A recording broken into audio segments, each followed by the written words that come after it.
தமிழ் நண்பர்கள் அனைவருக்கும் வணக்கம். அக்னிச்சிறகு சேனல் சார்பாக இந்த வீடியோவுக்கு உங்களை அன்புடன் வரவேற்பது நான் உங்கள் கௌசி. இன்றைக்கி எபிசோடை பொறுத்த வரைக்கும் வெற்றி துளசிக்கிட்ட வந்து கேட்குற ஒரு விஷயம், இந்த குடும்பம் உங்கள் மேலே கோவப்படுறாங்க, இந்த குடும்பத்தில் ஒரு ஆளாக ஏற்றுக்கல, அப்படி இருக்கும்போது இந்த குடும்பத்துக்காக இவ்வளோ பெரிய விஷயத்த பண்ணியிருக்கீங்களே எப்படி அப்படின்ற கேள்வியை வெற்றி துளசி கிட்டே கேட்குறாங்க. அப்போது துளசி சொல்கிறாங்க, சிவராம் லக்ஷ்மி பொண்ணாக இருக்கும்போது இந்த குடும்பம் என் மேலே கோவப்படலை. நினச்சி பாருங்கள், நீங்கள் எப்போ என் கழுத்தில் தாலி கட்டினீங்களோ அப்போதுலேருந்து இந்த குடும்பம் என்னை ஒட்டு மொத்தமாக வெறுக்குது. இதுக்கு காரணம் நீங்கள் தான். அவங்க ஆசையிலையும் தப்பு சொல்ல முடியாது அப்படின்னு சொல்லிட்டு அவங்க தான் என் மேலே கோவத்தை காட்டுறாங்கன்னா பதிலுக்கு நானும் கோவத்தை காட்ட வேண்டிய அவசியம் கிடையாதுன்னு சொல்லிட்டு துளசி அங்கேருந்து போகிறாங்க. அப்படியே சீனை கட் பண்ணால் ஹாஸ்பிட்டலில் தான் காமிக்கிறாங்க. பாட்டி இன்னும் சுய நினைவுக்கு திரும்பலை. ஸோ பாட்டியை டிஸ்சார்ஜ் பண்ணி வீட்டுக்கு கூட்டிகிட்டு போகலாம் அப்படின்னு சொல்கிறாங்க. சரி, எங்கே கூட்டிகிட்டு போகலாம் அப்படின்னு பார்த்தாக்க மகேஷ் வந்து நானே பாட்டியை வீட்டில் கூட்டிகிட்டு போயிட்டு பார்த்துக்கிறேன் அப்படின்னு சொல்லும்போது சொந்தத்தில் சிவராம்னால எதுவும் சொல்ல முடியலை. ஏன்னா அந்தளவுக்கு மகேஷ் பேசியிருப்பார். பாட்டி இப்போ மட்டும் நீங்கள் வீட்டுக்கு கூட்டிகிட்டு போனால் நான் கொஞ்சம் கில்ட்டியாக ஃபீல் பண்ணுவேன் அப்படின்னு சொன்னதும் ஸோ சிவராம் வந்து முடிவெடுக்கிறாங்க. சரி, ஓகே, நீங்களே கூட்டிகிட்டு போங்கன்னு சொல்லிட்டு சிவராம் லக்ஷ்மி 2 பேரும் வீட்டுக்கு வராங்க.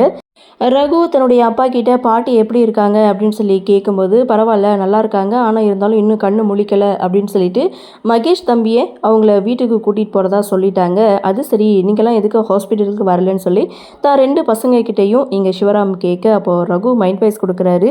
ஹாஸ்பிட்டலுக்கு வந்தாக்க ஒட்டுமொத்த செலவையும் ஏன் தலையில் கட்டிடுவீங்களே, அதனால தான் அவர் ஒரு பக்கம் மைண்ட் வைஸில் பேசிகிட்டு இருக்காங்க. ஸோ இதுக்கப்புறம் பார்த்தீங்கன்னா மகேஷ் பாட்டியை வீட்டுக்கு கூட்டிகிட்டு போயிட்டாங்க. ஸோ அடுத்து பாட்டியை கவனிச்சுக்கிறதுக்கு வீட்டிலே ஒரு நர்ஸை வந்து அப்பாயின்மெண்ட் பண்ணியிருக்காங்க.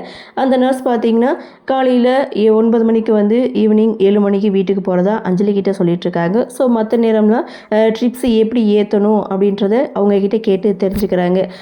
பாட்டியை ஃபுல்லாக முழு நேரமும் கண்காணிக்கணும் அப்படின்றதுக்காக மகேஷ் பாட்டியுடைய ரூமில் ஒரு சீக்ரெட் கேமராவை ஃபிக்ஸ் பண்ணுறாங்க.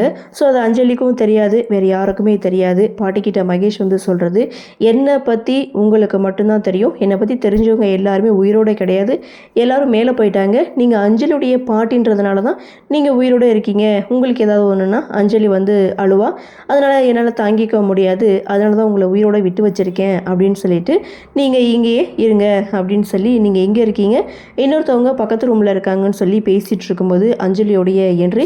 ஸோ இங்கே மகேஷ் பார்த்தீங்கன்னா கொஞ்சம் பதட்டமாகறாங்க. என்னங்க பாட்டிக்கிட்ட என்ன பேசிகிட்டு இருந்தீங்க அப்படின்னு சொல்லி கேட்கும்போது ஒன்றும் இல்லை, சும்மா தான் பேசிகிட்டு இருந்தேன்னு சொல்லி சமாளிக்கிறாங்க.